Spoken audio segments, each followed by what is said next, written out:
I'm Candace Sampson, and you're listening to What She Said right here on 105.9 The Region. I've brought Amber in, and I've made her put on an eye patch. Aaaargh, Amber. Aaaargh, Candace. I can see your other eye, though. How come this might not work? Do you know why I've made you put on an eye patch? Well, I thought that maybe because you wanted me to wink at you all the time. It's not because it's Talk Like a Pirate Day, because that's another day. Okay. I'm going to tell you why. Canadians have scurvy.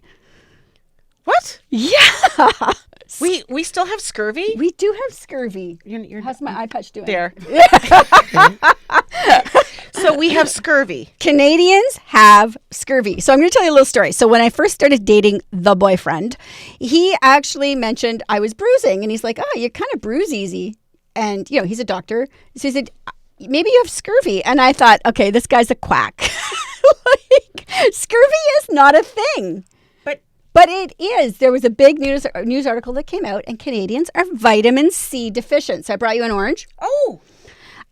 So I have to look at it with my other eye. This is your PSA. Yes, I think we can take these off now. I'm enjoying myself. I know, it was so fun. Wait till Talk Like a Pirate Day. Can you bring them back? Yeah. We'll bring hats and everything. All right. So this is a friendly PSA for everybody to up their vitamin C intake, and one orange a day will do it. I didn't even think about that because I too bruise very, very easily, especially on my legs. Yeah, so there's actually some other side effects of scurvy, and so bruising is one, bleeding gums is another. I always thought that was just like the dentist beating my mouth up whenever I went in. They said your gums bleed. Now I have two symptoms. Yeah. So you really came here to creep me and freak me out. You have scurvy. I'm diagnosing you here on the air right now. You have scurvy. Okay. Help. Help. I want to put the patch back on.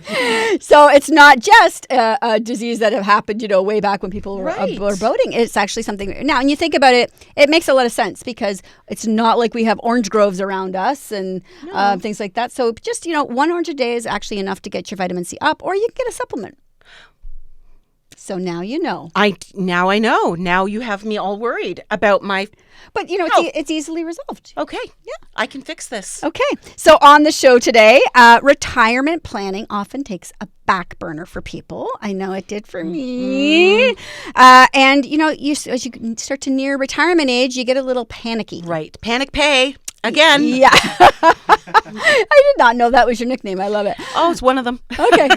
So Dilys DeCruz is here from Meridian Credit Union, and she is going to, we're all going to take a deep breath, and we're going to reevaluate how we're going to do this. Because there's so many things you have to do in your life. When you think about retirement, you have children and you're trying to get your career. I started my career late at 30. Mm-hmm. So for me, it was like, okay, I'm trying to get my first home or my first condo or my first whatever, trying to secure myself at work. And now all of a sudden I'm retiring. Right. And sometimes, life throws you a curveball. Oh, many. Right. So, many. So Dilys is here, and she's so great because we just feel much calmer when she's here. Okay. Yes. And then we have media strategist Christy Laverty, who's going to I love Christy. Yes. And she is really spreading the message that women entrepreneurs need to get visible. She's right. Yes. Absolutely correct. So she shares how to do that. Okay.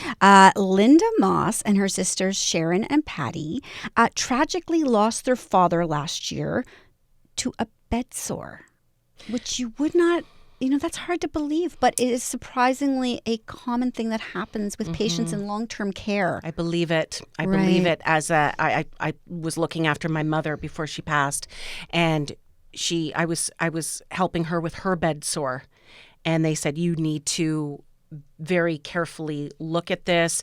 And every single night I tended to that bed sore. It was so important, and they made sure I knew that. So that's unfortunate. So they are spreading the word about how you have to watch patients in long-term care and how to advocate for your loved ones if they are. So that's a very important message. I also have the lovely Melanie Cote joining me, who is a fierce advocate for individuals with intellectual disabilities, like her daughter Alma. Okay. And inspired by her daughter Alma, she is starting Do Good Donuts. So she is going to training. She's going to be training youth ages 18 to 28 who have intellectual disabilities for mainstream food service jobs. So it's such a great initiative. So she's going to be here to talk about it, and I just love Melanie. That's fantastic. It is. It's a wonderful idea, and also good food, right? So yes. Yeah. So and we have Toronto-based pop duo Featurette here, telling us about their sophomore album Dream Riot. Dream Riot. Yes. I like that. And I like their band name too. I know. It's a cool band name. And every week, the lovely and talented Anne Brodie tells us what to watch and avoid at the movies, but I actually put her in the hot seat this week. For how so? Well, when I Who puts Anne Brodie in the hot seat? When I bought the show, I sort of inherited Anne. Uh-huh. But I don't really know a lot about Anne. Okay. So I wanted to get to know her a little bit better, and I thought maybe our listeners might enjoy that too. So she shares some of the famous people she's met, who was her favorite interview, who was her hardest interview. Oh, I'm going to guess... Oh, shoot. I can't remember his name. He's that mean... Tommy Lee Jones. Oh, I'm not going to give it up. You have to listen to the show. It's got to be Tommy Lee Jones. You got to listen to the show. I know it. So be sure to follow us on social media. You can find all the links and watch interviews on whatshesaidtalk.com. And you can subscribe to us on Apple and Spotify for our extended podcasts. I'm right, aren't I? I'm right. I'm not. No. I'm right. I will never tell. I'm right. I will never tell. You have to listen.